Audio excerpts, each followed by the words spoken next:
Beh, intanto vi chiedo nome, cognome, dove insegna. Giuseppe Caldarola, assemista di ricerca allo UAV.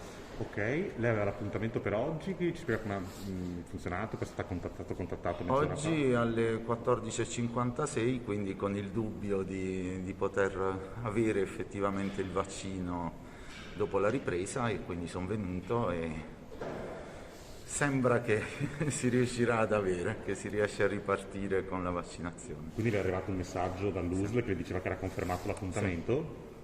sì.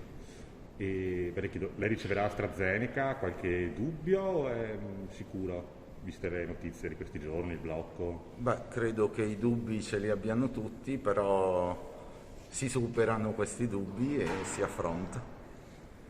Ok, e beh, le chiedo, lei ha esperienza, non so, col Covid in passato, no? Se l'ha avuto. Io personalmente no, non l'ho avuto, però purtroppo siamo una delle famiglie colpite dal Covid, uno zio medico che nell'esercizio della professione purtroppo ci ha lasciato le penne. E quindi diciamo, questa vaccinazione oggi mi sembra anche un dovere civico anche alla memoria di uno dei medici di famiglia che ecco, finora ci hanno aiutato e che purtroppo, voglio dire, l'hanno rischiata.